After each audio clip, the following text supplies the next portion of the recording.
Sir మన solar stove మీద water కాయడం జరిగింది. 2 నిమిషాలకి 10 లీటర్ నీళ్లు హీట్ అవుతుంది. మనకు మంట ఎక్కువ కావాలన్నా తక్కువ కావాలన్నా కూడా అడ్జస్ట్ చేసుకోవచ్చు. ఇప్పుడు మంట ఈ విధంగా వస్తుంది కదా, ఈ మంటని తగ్గించుకోవాలంటే ఈ నాబ్ సహాయంతో, రెగ్యులేటర్ సహాయంతో మంట కూడా తగ్గించుకోవచ్చు సార్. మళ్ళీ పెంచుకోవాలంటే మళ్ళీ కూడా పెంచుకోవచ్చు. చూడండి, మళ్ళీ కూడా పెంచుకోవచ్చు. ఈ విధంగా గ్యాస్ కన్నా ఏమో స్పీడ్గా మంట రావడం కానీ, కుకింగ్ కావడం కానీ చాలా స్పీడ్గా జరుగుతుంది సార్. చూడండి మంట ఎంత స్పీడ్ వస్తుందో. మళ్ళీ ఈ మంటని అడ్జస్ట్మెంట్ చేసుకోవచ్చు. చూడండి, మళ్ళీ తగ్గించి చూపిస్తా. ఇప్పుడు చూడండి, ఇప్పుడు ఆగింది కదా మంట, మళ్ళీ పెంచుతా. చూడండి,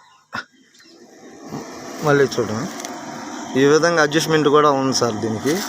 ఈ కేవలం సోలార్తోనే నడుస్తుంది, కరెంటు కూడా అవసరం లే. 2 నిమిషాలకి 10 లీటర్ల నీళ్ళు హీట్ చేసుకోవచ్చు.